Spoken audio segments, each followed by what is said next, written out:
Bem-vindos ao Observatório da Imprensa.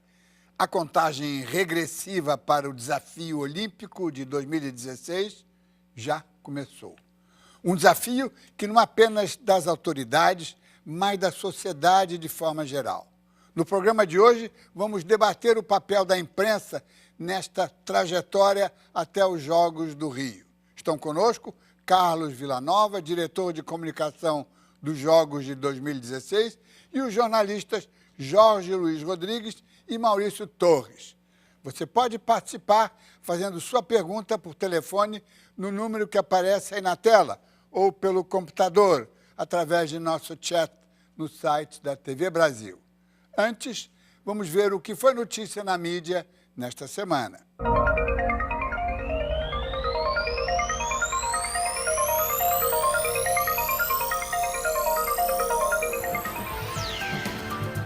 Julian Assange, o fundador do Wikileaks, ganhou novamente as primeiras páginas, não porque tenha vazado mais uma montanha de documentos diplomáticos confidenciais.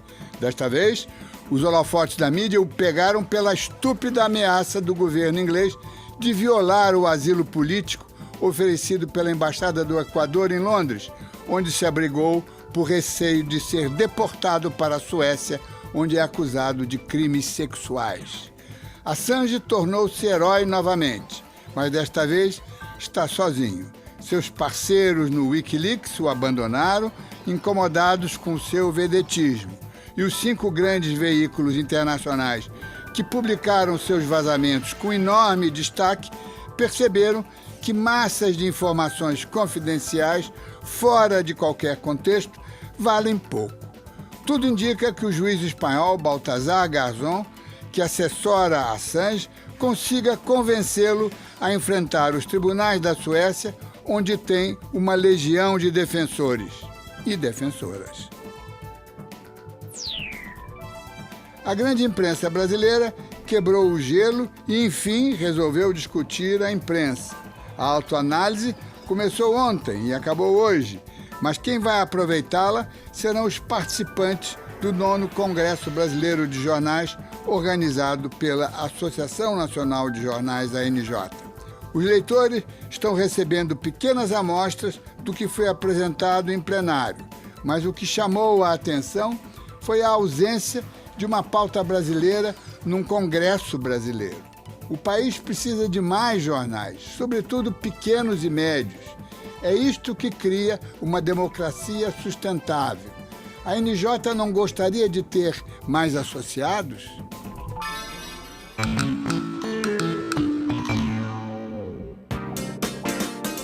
O mensalão, mais uma vez, foi o tema preferido dos chargistas na semana que passou.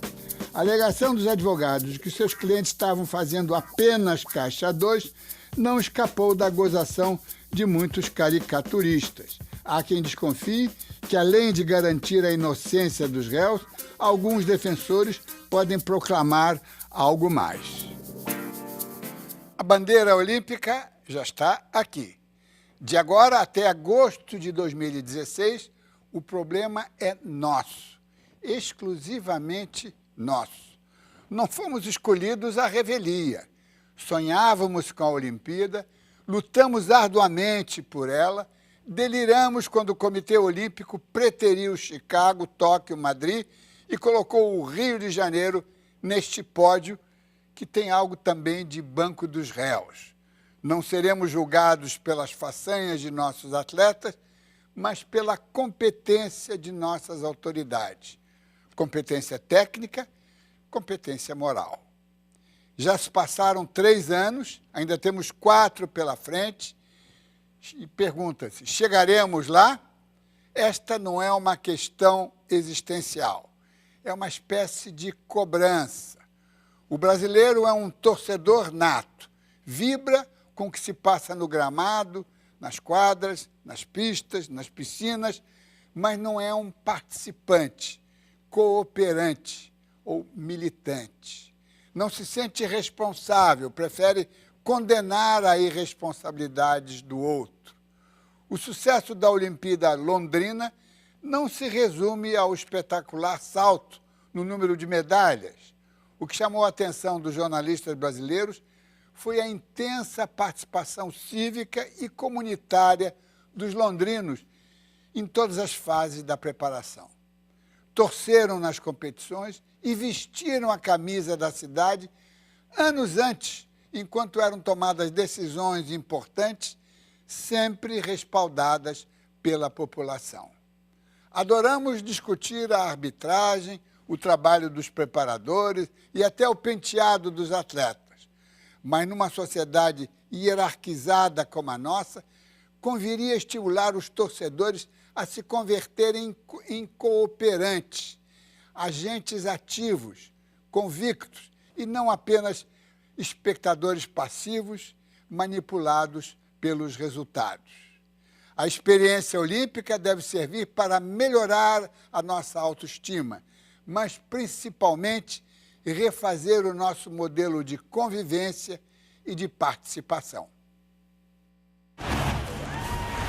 The 2012 Olympic Games on the networks and platforms of NBC Universal. A Olimpíada de Londres foi um projeto bem-sucedido que conquistou a mídia aos poucos. À medida que o comitê local provou que o planejamento era eficiente e que o país conquistaria medalhas, as manchetes ganharam outro tom. A participação das mulheres também foi um diferencial nos Jogos de 2012.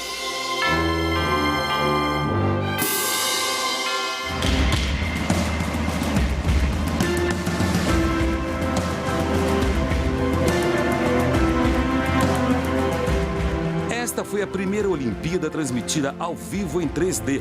A BBC, TV pública britânica, ofereceu 24 canais em alta definição durante um período de 17 dias. O espectador teve a oportunidade de acompanhar de casa todas as competições do evento esportivo. Os jogos foram vistos por 90% da população do Reino Unido, sem contar a audiência no resto do mundo. Aqui no Brasil, a Rede Record comprou os direitos para a televisão aberta, enquanto a Globosat, a Band Sports e a ESPN ficaram com o canal pago. Na internet, o detentor do direito de transmissão foi o portal Terra. O site montou um estúdio e uma ilha de edição dentro do IBC, o Centro de Televisão do Parque Olímpico. Se você, por exemplo, quisesse ver qualquer competição, o Terra estava transmitindo naquele momento, em tempo real, ao vivo, com todas as informações, em alguns casos com comentaristas e narradores, né? Em outros casos apenas o vídeo, mas todos eles em alta definição, inclusive nos celulares e nos tablets. E nossa primeira estimativa de audiência foi que nós conseguimos dobrar a nossa audiência mundial nessas 2 semanas de Londres. A capacidade de disponibilizar conteúdo a qualquer momento trouxe vantagens para quem trabalhou com a internet. Quando chegava um medalhista olímpico, como nós não somos televisão, nós estamos fazendo alguma coisa nova, alguma coisa diferente. O atleta chegava, nós abrimos o estúdio, abrimos o link e colocávamos ele ao vivo para uma audiência espetacular.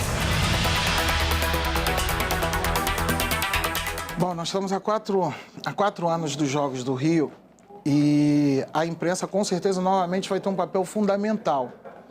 Só que antes dela exercer esse papel dela, que é o de informar, ou seja, fiscalizar para informar, não querer ser juiz para condenar. Só que antes disso, ela tem que fazer o seu dever de casa.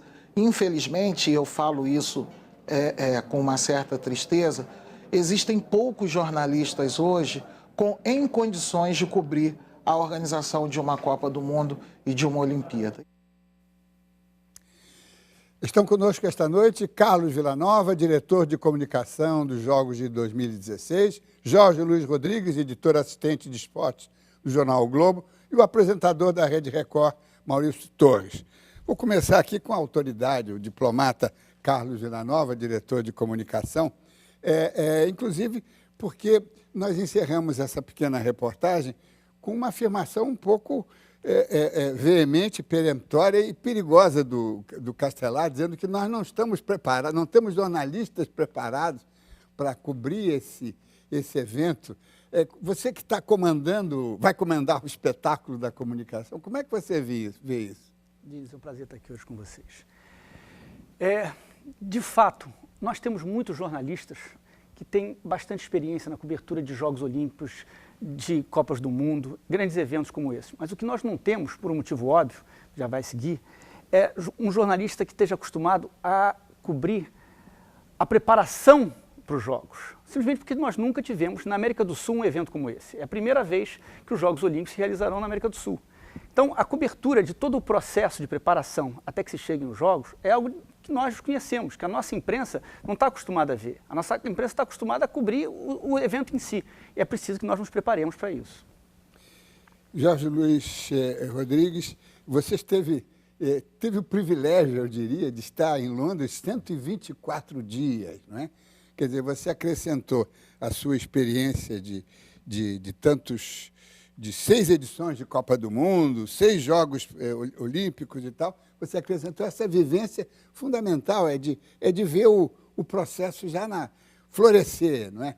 E você acha que é tão complicado isso para a nossa imprensa, porque ela, afinal, está na sua casa, ela não tem que se deslocar para algum lugar, ela está cobrindo um evento nacional, não é?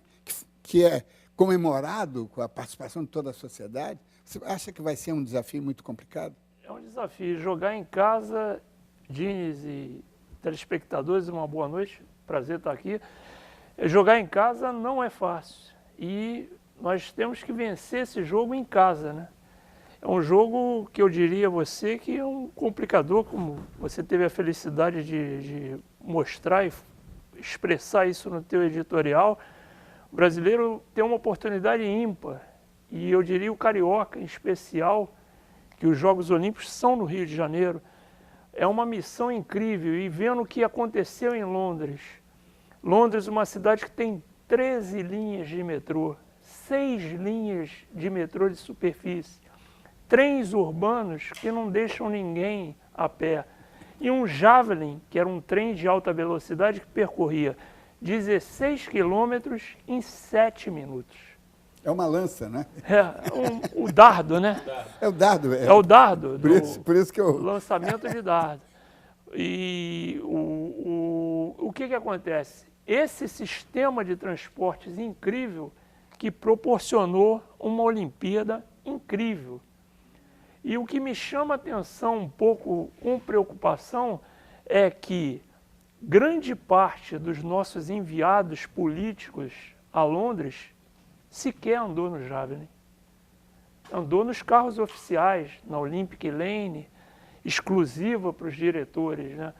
Então, Vila Nova teve a oportunidade de andar no Javelin, mas eu acho uma missão importante você ver como uma Olimpíada pode ser construída com transporte público. O legado que foi trazido por Londres, que é um desafio para o Rio. Você levar para Londres, uma cidade ultramoderna, com todas as facilidades, todos os desenvolvimentos, você levar para a pior área de Londres, que é o leste de Londres, uma Olimpíada para renovar inteiramente, em 7 anos, um lado que era totalmente esquecido por 4 séculos. Maurício Torres, você acha que, como apresentador da Rede Record, que tinha o privilégio de cobrir para a televisão, você acha, ainda retomando essa afirmação do Castelar sobre a qualidade da mídia, você acha que talvez valesse a pena preparar os jornalistas, um programa, um crash program, não é? De preparar os jornalistas brasileiros para não apenas cobrir o certame esportivo, mas tem toda essa empolgação cívica, não é? Eu diria comunitária, eu prefiro essa palavra, cidadã, não é? Diniz, um grande prazer voltar ao programa. Olha, eu acho que a gente precisa preparar, sim, a nossa classe, mas também o público. Pois é. Eu uso uma frase como locutor esportivo, né? E eu acho que o locutor esportivo não pode ser meramente um locutor de futebol. E os comentaristas, os repórteres não podem ser apenas comentaristas e repórteres de futebol. E não vai aqui uma crítica, mas nós vivemos no país do futebol, então isso é histórico. No tempo do meu avô já era assim, né? Eu acho que, então eu digo sempre, e pauto o meu trabalho de locutor esportivo, né, dentro das várias funções em que eu trafego, apresentador, entrevistador, repórter, narrador, todo esporte tem gol.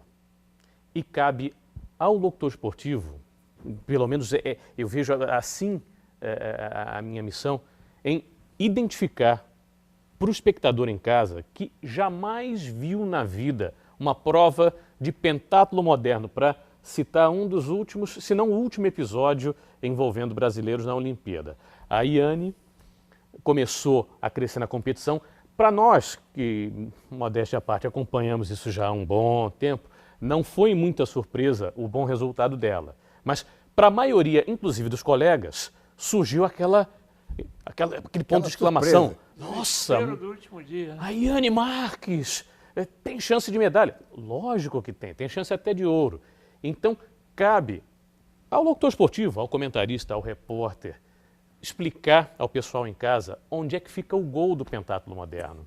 E esse é um dos desafios que nós temos nos próximos 4 anos. Claro. Preparar a audiência para o que vem por aí, como aconteceu nos Jogos Pan-Americanos de 2007. Já que falamos na Iane Marques, nós vamos ter aqui uma pequena surpresa, porque em cada competição os jornalistas e o público são surpreendidos por novos nomes do nosso esporte. Em Londres, uma jovem pernambucana, praticante do pentatlo, nos trouxe uma medalha inesperada.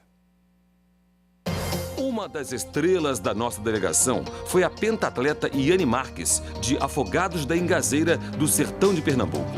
Apesar de ser a número 1 do ranking nacional e uma das melhores do mundo, ela não era conhecida do grande público até ganhar a medalha de bronze em Londres. Acho que para o esporte, de uma forma geral, a gente precisa difundir mais o pentatlo a nível de Brasil, não só de Nordeste. E eu acho que a mídia tem contribuído muito nesse sentido, de divulgar. E isso começou depois da medalha de ouro no PAN, né? E tem se mantido assim uma regularidade de aparições em TV, jornal, enfim. Isso tem sido muito bom para mim, apesar de não ter atendido a minha necessidade maior nesse sentido de visibilidade, que é a questão do patrocínio, né? Mas depois do PAN para cá e agora, depois dessa medalha de bronze, acho que está tão bem servido.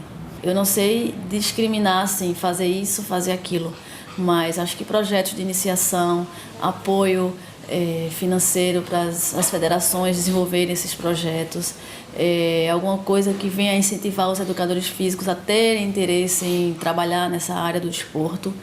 Então, eu acho que a gente tem muito por fazer, material humano a gente tem, mas falta, acho que, política pública nesse sentido.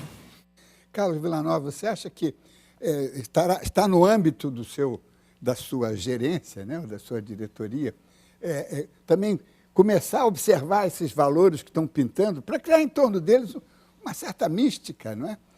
Claro, não, é fundamental. Só para retornar à questão da preparação dos jornalistas para a cobertura dos jogos, nós no comitê temos essa preocupação desde o início.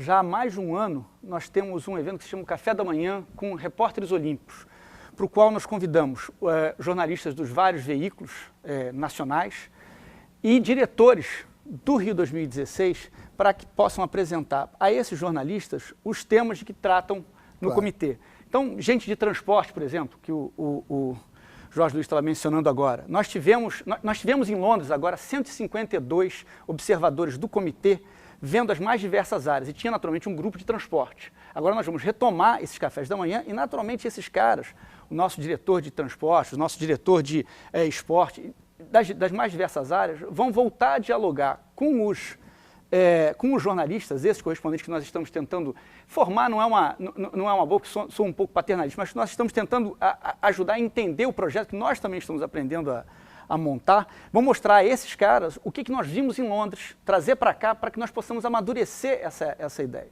né? A gente leva muito em conta isso porque nós precisamos demais da imprensa para que a gente possa fazer uma edição dos Jogos absolutamente excepcional aqui no Rio. A gente tem plena consciência no Rio 2016 da importância da imprensa para que a gente possa mostrar ao mundo o que a edição dos Jogos Rio 2016 vai ter de excepcional. Em particular, como você falou, é importante que nós construamos, nos mais diversos esportes, essas imagens de atletas, né? Agora em Londres, a gente viu como o torcedor, ele tem as suas mais variadas especialidades no esporte em Londres, no esporte europeu, mas na Inglaterra hoje.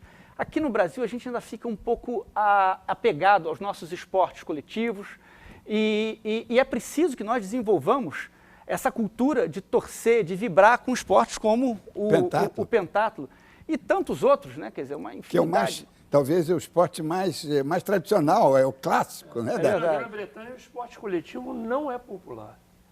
Fora o futebol? Fora o futebol. Sim, sim. O futebol é a exceção que são os inventores do futebol. O vôlei, vaga noção do que seja. E eles descobriram o handball. Fizeram uma pesquisa que na primeira semana do handball tinha sido proporcionalmente a melhor audiência de esporte coletivo, comparando com o número de praticantes. A BBC fez essa pesquisa e eles se motivaram a incentivar até o handball para formar equipes para o futuro. Jorge Luiz, voltando à nossa pentatlo, né?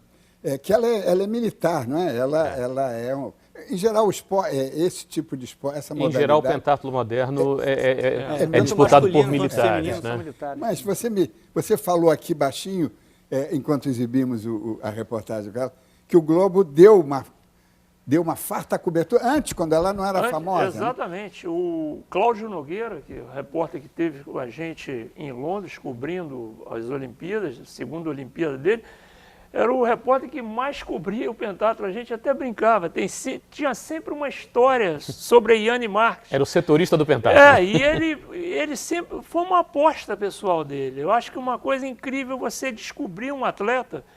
Eu me lembro que em 1997 eu trabalhava na TV Globo, 98, perdão, e o Ronaldo da Costa fez a melhor marca mundial da maratona. E a gente tinha uma aposta com ele desde a São Silvestre, anos antes.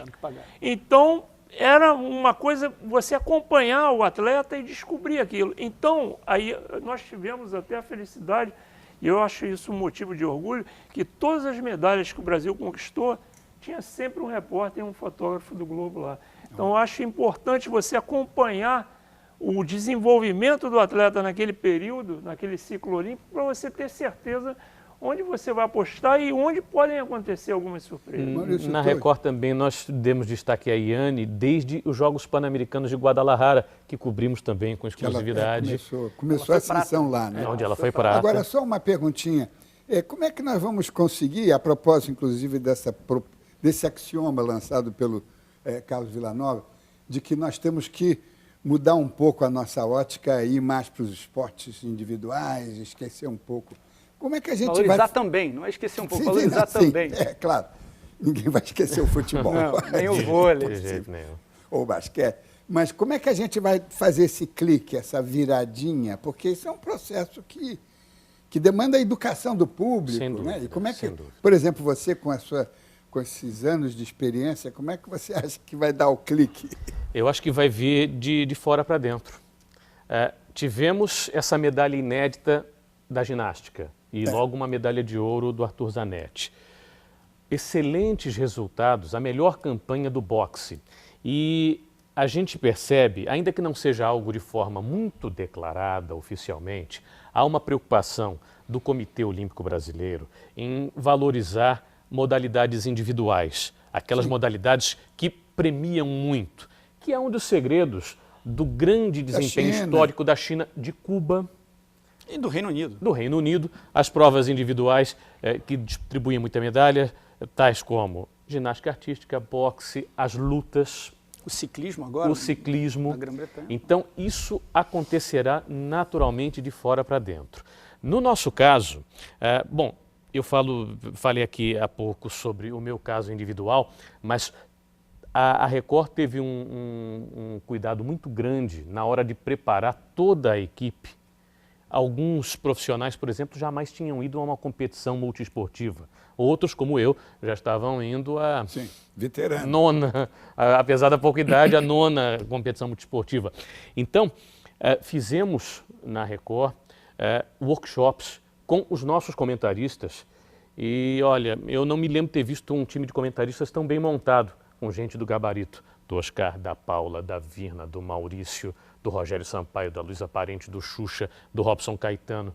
Espero que eu não esteja esquecendo ninguém aqui. E quando não havia um especialista da casa, trazíamos gente de fora para que editores de imagem, editores de texto, produtores, repórteres, apresentadores, executivos da empresa tivessem um mínimo conhecimento daquela modalidade. Para na hora de chegar lá, de novo, achar o gol. Onde é que fica o gol da luta olímpica? Né? Que é algo fundamental. Nós vamos fazer um pequeno intervalo. A partida está boa, mas nós temos que fazer um intervalo e voltamos daqui a pouco.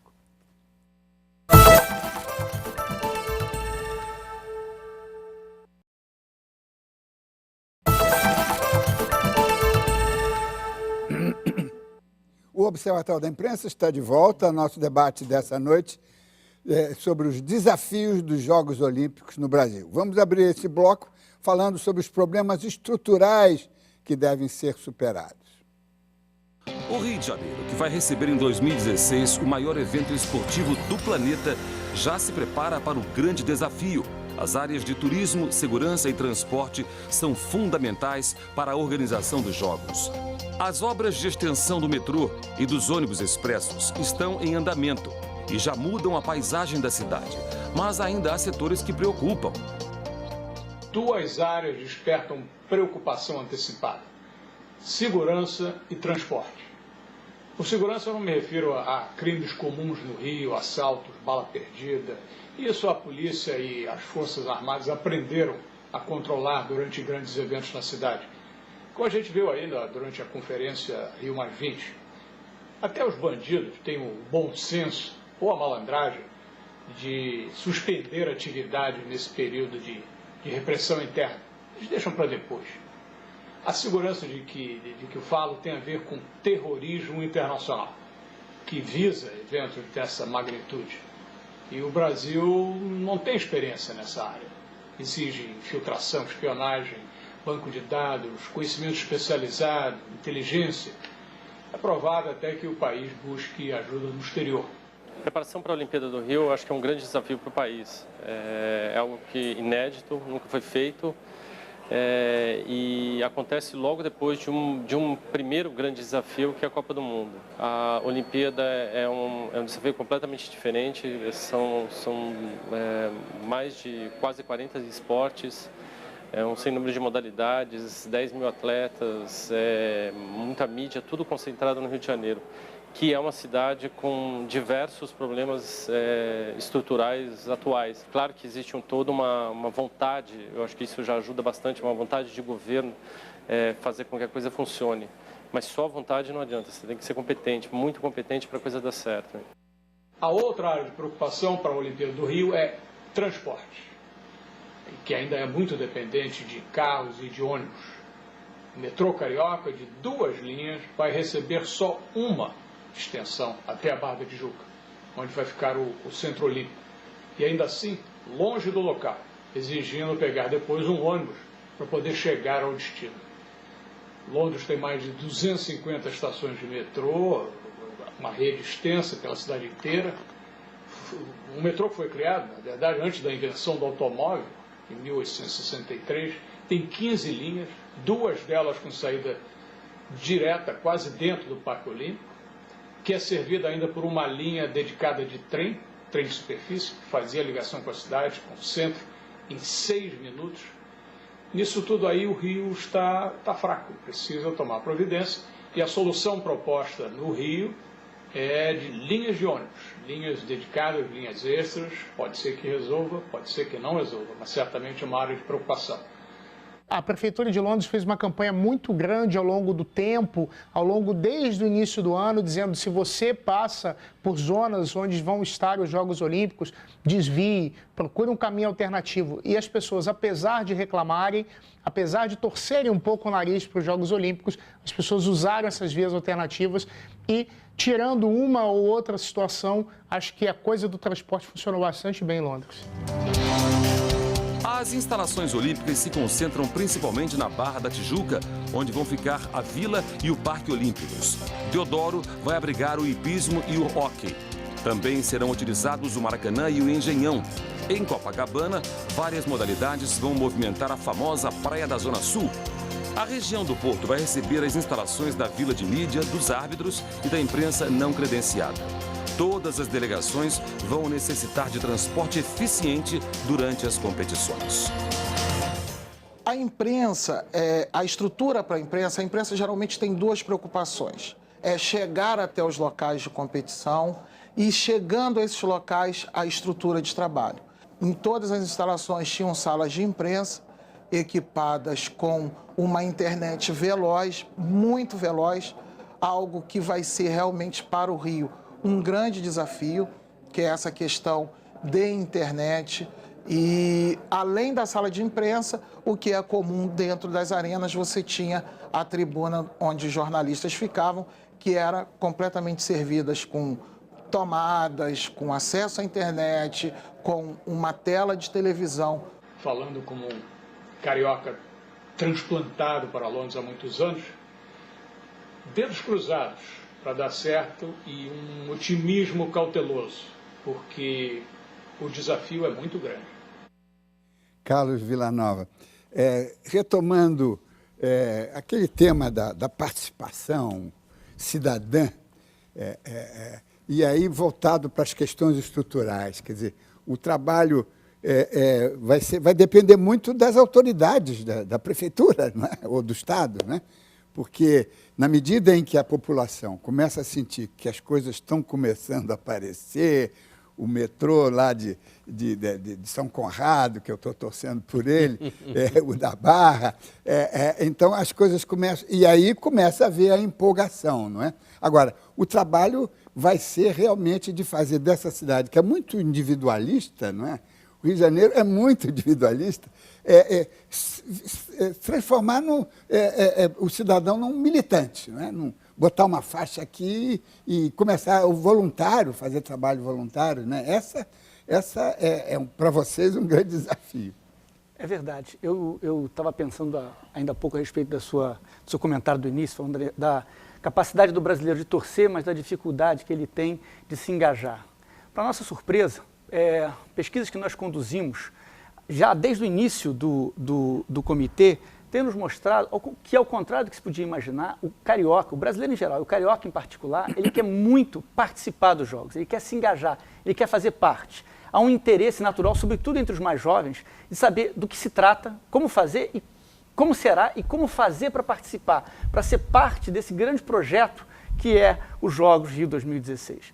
É claro que, como nós todos comentamos, a questão dos transportes é uma questão delicadíssima, porque ela é que salta mais aos olhos, a cidade está passando por mudança, está toda com artérias abertas por tudo que é canto, né? Se você vai a Madureira tem obras, se você vai a Barra da Tijuca, agora vamos começar com obras no Leblon. Isso tudo salta aos olhos dessa população que quer participar, que quer saber do que se trata, e eu vejo que salta aos olhos e eles veem isso bem, né? Quer dizer, a sociedade, a opinião pública tem visto com bons olhos todas essas modificações na cidade. Eu não tenho a menor dúvida de que o Rio de Janeiro será um exemplo, talvez o maior exemplo de transformação de uma cidade por conta de uma edição dos Jogos Olímpicos. E de uma mentalidade. Uma mentalidade. Será de fato, de cabo a rabo, todos os nossos valores, os nossos modos de pensar. A nossa vida vai ser transformada pelos Jogos Rio 2016. Nós sairemos, as pessoas em geral comentam, Barcelona, né, o maior exemplo sempre, que as pessoas falam, porque foi uma grande edição, a cidade foi transformada. Talvez a maior de todas, Talvez né? a maior de todas. Olha, Nussmann costuma falar, ele jogou os jogos de Tóquio, e eu tendo a concordar com ele. Vôlei, né? Vôlei. Foi a primeira vez que o vôlei teve uma edição dos Jogos Olímpicos. E eu tendo a concordar com ele que talvez Tóquio tenha sido o maior exemplo de transformação. Vamos lembrar que em 1964, não tinha 20 anos que a guerra tinha acabado. E Tóquio havia sido completamente destruído pelas bombas, era uma cidade de madeira, 80% dela foi destruída. Em 64, eles ofereceram ao mundo jogos excepcionais. Algumas das instalações esportivas, o Parque Aquático, se não estou enganado, é hoje candidata com Tóquio aos Jogos de 2020, para você ter ideia do impacto. O ginásio de vôlei até hoje é usado. Exatamente. Né? Eu acho que o Tóquio teve esse impacto na cidade, no mundo, recolocando a cidade e o país no plano mundial, de alguma maneira. Barcelona, indubitavelmente, fez isso pela Espanha. E eu não tenho a menor dúvida de que o Rio de Janeiro vai entrar de uma maneira absolutamente excepcional no mundo com os jogos aqui. A gente vai ficar muito impressionado com o que vai acontecer. Jorge Luiz Rodrigues. Aí nós temos... E temos que depois ver também a participação da televisão. Mas o jornalista tende a ser crítico. Ele tem a obrigação. O ceticismo é uma das armas fundamentais. O otimismo cauteloso que o Cílio falou. Mas, por outro lado, ele tem que ter uma capacidade de mobilização, de provocar empolgação. Quer dizer, vai ser um trabalho, né, não de um jornalista, mas o jornal inteiro, ele vai ter que ter uma sutileza, né? Ao mesmo tempo criticar onde precisa e acionar a empolgação. Esse discernimento é fundamental, gente. Eu acho que a experiência de outros jogos, a experiência de ter vivido em Londres, ter morado na África do Sul, me ajuda muito isso. E perceber isso, a importância que a imprensa está dando isso. A gente teve na África do Sul, durante mais de um ano, o correspondente da TV Globo, da própria Record, da Folha de São Paulo, do Globo. Em Londres, agora, um vasto número de equipes lá morando e observando, alguns com pessoas daqui, alguns poucos, isso é que eu até lamentei um pouco, porque poderia ter enviado pessoas daqui para lá, para trazer essa experiência e não usar o colaborador local. Eu acho que o grande desafio do Rio é o transporte. É o grande desafio, que fez a Olimpíada, duas coisas fundamentais na Olimpíada para você, o sucesso da Olimpíada. A infraestrutura, transporte e a segurança, não resta dúvida. E o sucesso do país anfitrião. O número de finais é fundamental. O Brasil foi muito mal na Olimpíada de Londres, perdendo em número de finais em relação a Pequim, apesar de ter 3 vezes mais dinheiro público investido na preparação no ciclo olímpico de 2009 a 2012, nós fizemos 35 finais só. Com quase 2 bilhões de reais, contra 41 de Pequim. Então isso pode nos prejudicar muito, diminuir esse entusiasmo da população. Você começa, não chegou, não perdeu, e principalmente o brasileiro que adora um vitorioso, ele adora um campeão. Todo mundo. Maurício Torres, como é que vocês foram donos da televisão, não é? Quer dizer, o Brasil viu em rede aberta, viu a Olimpíada pela Record. Foram quase 90% na Grande São Paulo, o mesmo número no painel nacional de televisão. Então, agora, como é que vocês vão essa audiência que vocês construíram, como é que vocês vão mobilizá-la durante 4 anos, que é um tempo muito longo, né? Para que essa coisa vocês possam tirar partido e, inclusive, hastear bandeiras, não é? Empunhar bandeiras e, em suma, fazer um trabalho complementar para que Londres não seja uma coisa fechada, segmentada, né? Ele tem que continuar. Como é que vocês estão fazendo isso? Eu imagino, Diniz, que da mesma forma que fizemos em Londres. Audiência é algo importante? Sim, sem dúvida. Para uma televisão comercial Mas para a Rede Record não era o principal objetivo.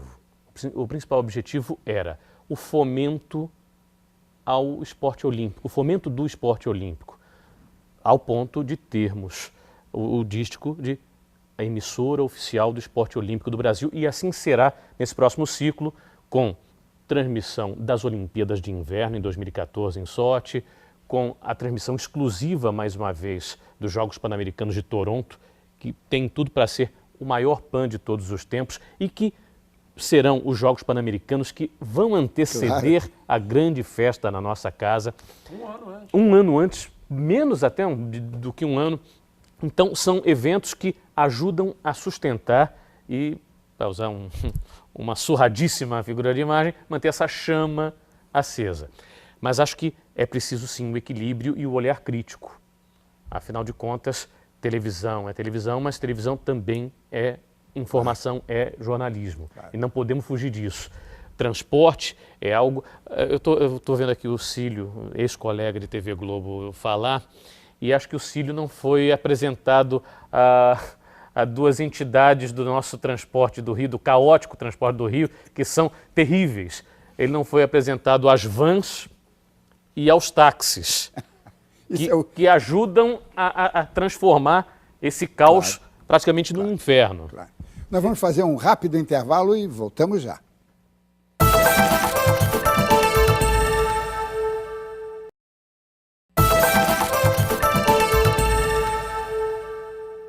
Voltamos com o último bloco do Observatório da Imprensa, que vai tratar do papel da mídia na caminhada para os Jogos do Rio de Janeiro em 2016.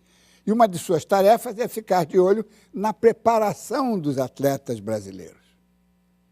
Em Londres, o Brasil conquistou um número recorde de 17 medalhas, porém apenas 3 delas foram de ouro.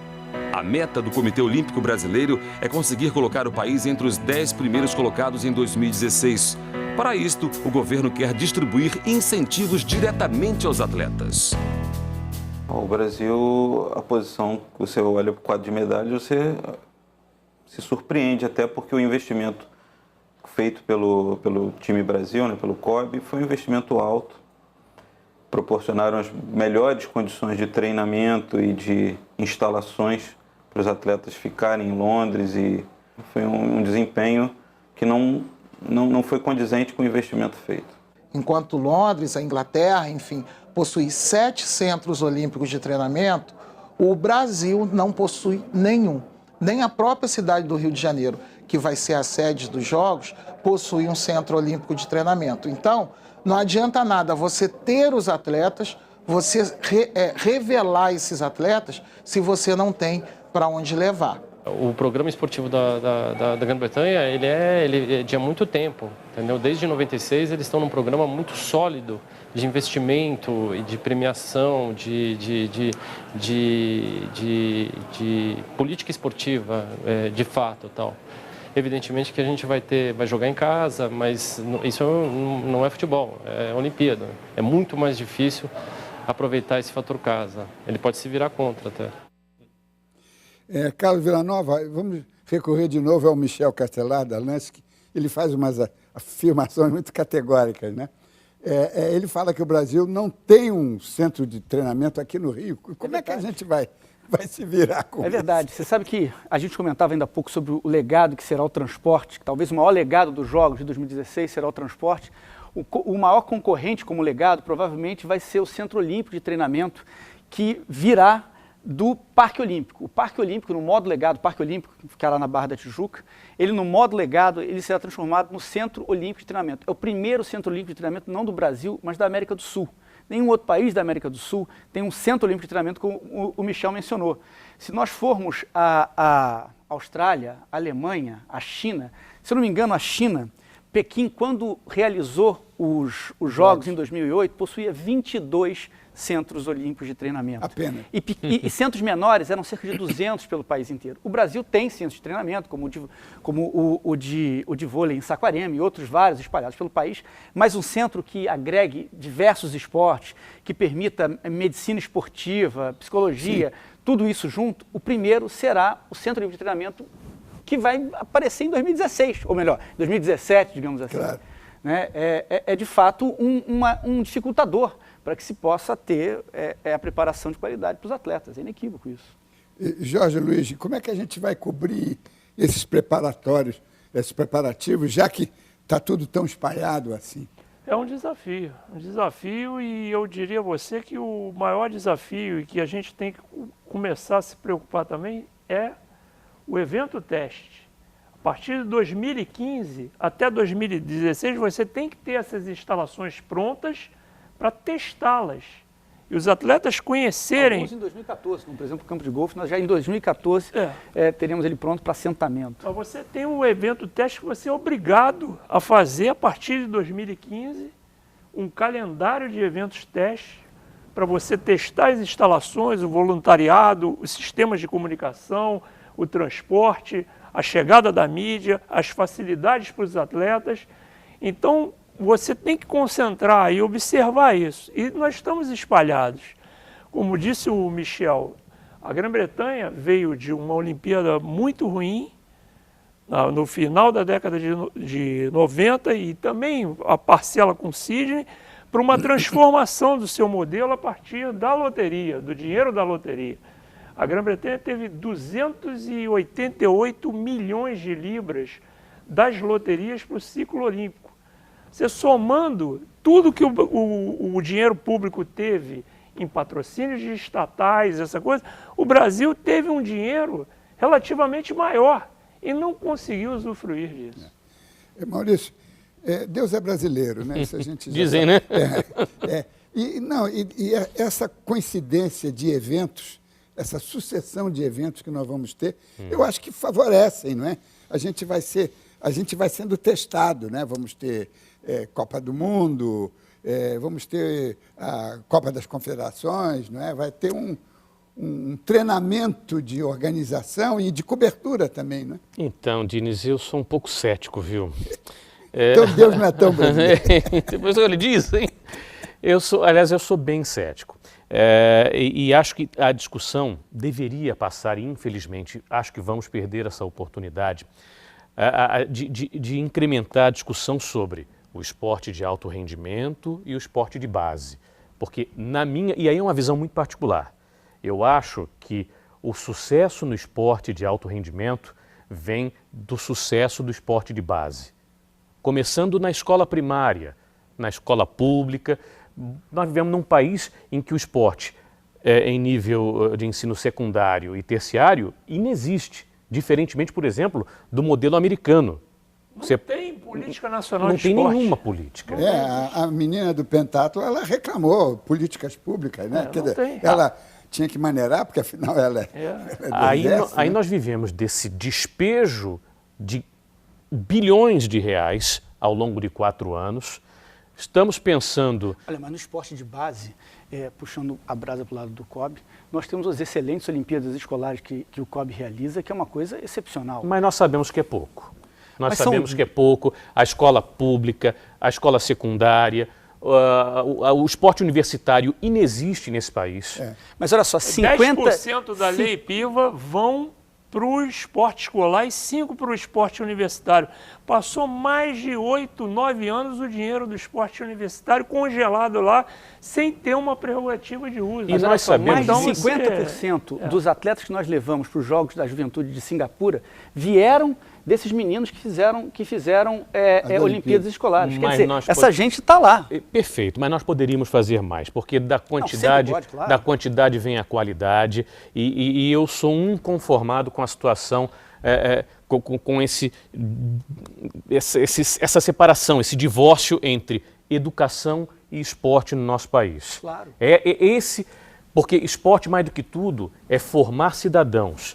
Se desses cidadãos aparecerem os Ademar Ferreira da Silva, os Torben Grael, os César Cielo, os Oscar Schmidt, as Magic Paula, tanto melhor.